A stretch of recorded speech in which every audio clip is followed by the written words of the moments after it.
क्या आपको अपनी स्किन पर एक्स्ट्रा ग्रोथ्स दिखती हैं जो आपको अच्छी नहीं लगती और आप उनसे जल्दी से जल्दी निजात पाना चाहते हैं?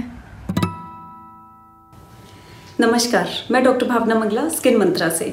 आज मैं आपको इस वीडियो में एक्रोकॉर्डन्स यानी स्किन टैग्स के बारे में बताऊंगी कि ये क्यों होते हैं, आप इसके लिए क्या ट्रीटमेंट करवा सकते हैं और ये भी आपको दिखाऊंगी कि CO2 लेज़र के द्वारा सेकंड्स में हम टैग्स को कैसे रिमूव कर सकते हैं और पेशेंट्स जनरली हमसे क्या क्वेश्चंस पूछते हैं, ये सब आज मैं डिस्कस करूंगी।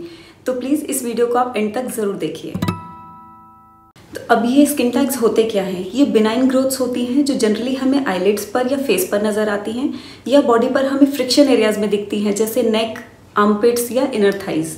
जनरली ये मेल्स और फीमेल्स दोनों में नज़र आती हैं। एल्डरली एज ग्रुप में ये ज़्यादा दिखती हैं और जिन लोगों को जो लोग ओवरवेट होते हैं यानी ओबीज होते हैं उनमें ज़्यादा होती है, या टाइप 2 डायबिटीज़ के पेशेंट्स में ये ज़्यादा नज़र आती है। अब आपके लिए ये जानना बेहद ज़रूरी है कि ये स्किन टैग्स ना तो आपसे किसी और को फैल सकते हैं और ना ही ये कैंसरस है, तो आप इनको एज इट इज़ छोड़ भी सकते हैं। लेकिन क्योंकि ये देखने में बहुत ही भद्दे दिखते हैं इसलिए लोग जनरली इनको निकलवाना पसंद करते हैं।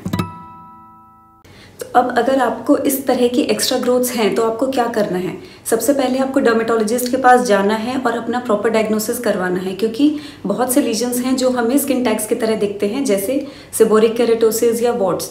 वॉट्स एक तरह का वायरल इन्फेक्शन होता है जो आपसे आपकी ही बॉडी में फैल सकता है और आपसे दूसरे लोगों को भी फैल सकता है।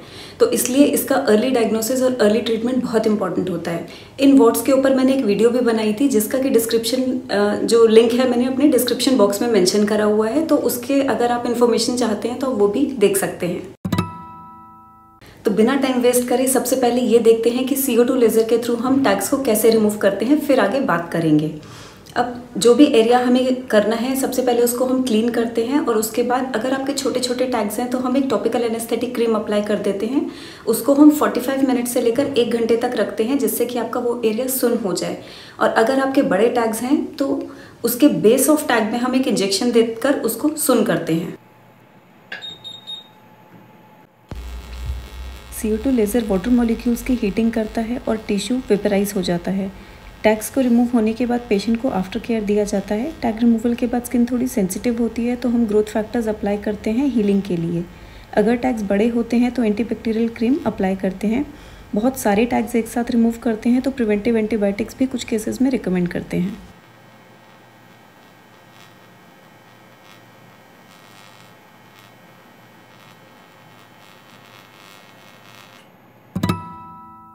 टैग्स के रिमूवल के बाद एक खुरंट यानी स्कैब बनता है जो जनरली अपने आप से ही 7 to 10 डेज में शेड हो जाता है और ये कोई मार्क या स्कार नहीं छोड़ता। इस दौरान पेशेंट्स को धूप से बचना होता है और एक एंटीबैक्टीरियल क्रीम और सनस्क्रीन रेगुलरली अप्लाई करनी होती है।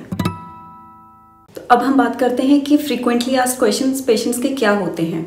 सबसे पहला क्वेश्चन कि क्या हम इसको इलेक्ट्रोकॉटरी या रेडियो फ्रिक्वेंसी से रिमूव कर सकते हैं?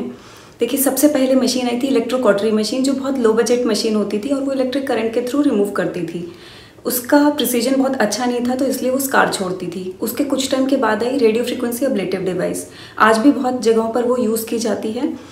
इलेक्ट्रोकॉटरी के मुकाबले बहुत बेहतर रिजल्ट्स हैं उसके, लेकिन फिर भी उसका प्रिसीजन इतना नहीं है। तो उसके कारण क्या होता है, जो हमारा सराउंडिंग टिश्यूज़ होते हैं वो डैमेज हो जाते हैं, तो माइल्ड स्कारिंग आ सकती है। और बेहतर technology next I CO2 laser. CO2 laser का प्रिसीजन और उसकी जो एफिकेसी है वो बहुत ही बेहतर है, तो उससे आपके रिजल्ट्स बहुत अच्छे आते हैं। किसी तरह का कोई मार्क और स्कार नहीं आता और साथ में आपका सराउंडिंग्स टिश्यू जो होता है वो स्पेयर्ड हो जाता है। पेशेंट्स का दूसरा सवाल, क्या ये टैग्स रिमूव होने के बाद वापस आ सकते हैं? अगर आप प्रॉपर टेक्नोलॉजी से सही तरीके से आप रिमूव करवाएं अपने टैग्स को तो ये कभी भी वापस नहीं आएंगे। हाँ, अगर आप जस्ट सीजर से उसको कट कर दें या अपने घरेलू कोई नुस्खे अपनाएं तो ये टैग्स ज़रूर आपके वापस आ सकते हैं। पेशेंट्स का अगला सवाल, क्या हम इन्हें घर पर निकाल सकते हैं? बहुत सारे लोग इंटरनेट पे बहुत सारी वीडियोस देखते हैं और बहुत ज्ञान प्राप्त करते हैं। कुछ लोग एप्पल साइडर विनेगर लगाते हैं, कुछ टी ट्री ऑयल लगाते हैं, कुछ टूथपेस्ट लगाते हैं और कुछ नहीं तो लोग घोड़े का बाल लेकर या डेंटल फ्लॉस लेकर ही टैग के ऊपर टाई कर देते हैं कि वो अपने आप झड़ जाएंगे। हो सकता है कि 8-10% लोगों में वो सही रिजल्ट देता हो, बट हमारे पास बहुत सारे ऐसे पेशेंट्स आते हैं जो ये सब करने के बाद उनको इरिटेंट रिएक्शंस होते हैं या इवन इन्फेक्शंस हो जाते हैं, और इस हद तक वो इन्फेक्शन हो जाता है कि फाइनली उनको एंटीबायोटिक का एक लंबा कोर्स देना पड़ जाता है। तो प्लीज़ जो आपका नॉन साइंटिफिक जो वेज हैं रिमूवल के, उस पर आप बिल्कुल भी ना जाएं। तो समराइज करने के लिए स्किन टैग्स बिल्कुल भी हार्मफुल नहीं होते, आप इनको एज इट इज़ छोड़ सकते हैं, लेकिन अगर आपको कॉस्मेटिकली अच्छे नहीं लग रहे तो आप इनको एक अच्छे सेंटर में सही टेक्नोलॉजी के द्वारा रिमूव करवा सकते हैं। तो आशा करती हूँ ये वीडियो आपके लिए इन्फॉर्मेटिव रही होगी। इस वीडियो को देखने के लिए बहुत बहुत धन्यवाद। Thank you so much.